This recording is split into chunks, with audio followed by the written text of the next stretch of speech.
এবারের বিপিএল এ ভালো কোনো ব্যাটসম্যান নাই আমাকে সিলেটে, তাই বিপিএল শেষে কাপটা ভাগ করে দিয়েন আমার প্লেটে। তোমরা সাইরা দাও কাপের আশা, কাপ আমাকে খুলনায় জিতবো, কারণ আমাকে ব্যাটসম্যান গুলা খাসা। পয়েন্ট টেবিলের 1 নম্বরে আছো, তাই কইলাম না বেশি কিছু, হুদাই ঘুরতাছো কাপের পিছু পিছু। পয়েন্ট টেবিলের 1 নম্বরে আছি বলে কাপটা একাই আসবে আমাকে খুলনায় চলে। আর কয়টা দিন যাক, জাতা খাবা। পয়েন্ট টেবিলের কয় নম্বরে যাবা তখন টের পাবা। পয়েন্ট টেবিলের টপারে আছি, সব সময় থাকমু টপারে। কাপটা জিততা পাপন ভাইয়ের আগে ফোন দিমু আফারে। বলেও এই কাম করিস না সেরা, এই কাম করলে তোর বাড়ি করবো গেরা। ম্যাচ জিতলে আফারে ফোন দিয়া শুধু আপনি ক্রেডিট নিবেন, এটা কেমন কথা? আমরা ফোন দিতে চাইলে কেন শুরু হয় আপনার মাথা ব্যথা? তোরা ফোন দিলে আপা রাগ করবে, পরে এর জন্য আমারে ধরবে। থাক, আর কোনোদিন চাইমু না আফারে দিতে ফোন। যদি চাই ওই দিন আপনি আমারে কইরা ফেলায়েন খুন। এই তো বুদ্ধিমান ছেলের মতো কথা কইছিস এক খান। দাওয়াত রইলো, বাড়িতে ইয়া খাইয়া যাস পান। পান খাই না, আমি বিড়ি খাই। আপনি থাকেন, আমি বিড়ি কিনতে যাই। পোলাই পান দিন দিন হয়ে যাইতেছে নষ্ট, খালি বিড়ি খায়, প্রেমিকে একটু দিলেই কষ্ট। এবারের বিপিএল এ কাপটা আসবে আমাকে কুমিল্লায়, বাকি দলগুলা হুদাই চিল্লায়। আমার দলের নাম চট্টগ্রাম, ওভার কনফিডেন্স লিটন ভাইয়ের একটা ব্যারাম। ওভার কনফিডেন্স না, আমি সব সময় চিল থাকি, বিপক্ষ দলকে হারানোর জন্য গুরুত্বপূর্ণ ছকাকি। আচ্ছা লিটন ভাই, আপনি তো ফর্মে নাই, অনুমতি দিলে আপনার একটা কথা বলবার চাই। আচ্ছা কি বলতে চাস তুই বল, আমি শুনি। অন্যের কথা যারা শুনে তারা নাকি অনেক গুণী। দিনের পর দিন অফ ফর্মে থাকার পরেও আপনি কেমনে থাকেন চিল?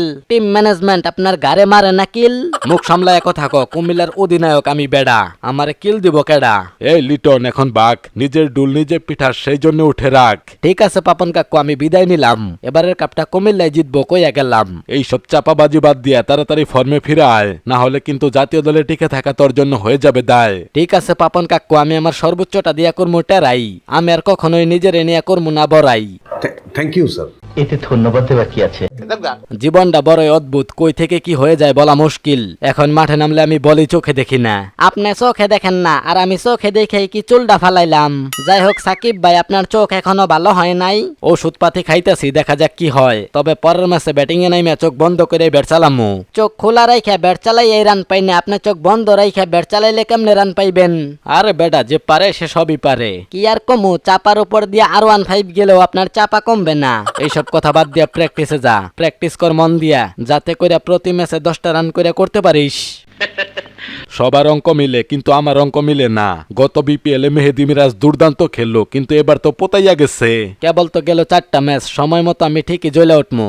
আচ্ছা, তোর দলের নাম যেন কি? আমার দলের ক্যাপ্টেন তামিম ইকবাল খান। আমি জিজ্ঞাসা করছি তোর দলের নাম কি? আমাদের দলে আছে হার্ড হিটার ব্যাটসম্যান সৌম্য সরকার। আরে বোকা, আমি জিজ্ঞাসা করছি এবারের বিপিএল এ তুই কোন দলের হইয়া খেলতাছস? আমি এবার বাংলাদেশ প্রিমিয়ার লিগ বিপিএল এ খেলতাছি। বুঝতাছি না, তুই কি আমার লগে মজা করতাছস নাকি ঠাট্টা মস্করা করতাছস? আপনি মুরব্বী মানুষ, আপনার লগে ঠাট্টা মস্করা করবো কেন? তবে সত্যি কথা বলতে আপনি যেটা মনে করছেন ওইটাই। আগের বিপিএল এ কি দুর্দান্ত খেললাম, এবারের বিপিএল এ তো রানই পাচ্ছি না। রান পাচ্ছ না সেটা বড় কথা না, বড় কথা হচ্ছে তোমার সাথে তুমি নুরুলকে নিয়ে আইছো কেন? ওরে ভাড়া করে আনছি দোয়া করার জন্য, যাতে করে দ্রুত ফর্মে ফিরতে পারি। পরের বার আমারে ভাড়া করে নিস, কান্দা কান্দা দোয়া করমু, দোয়া কবুল মিস নাই।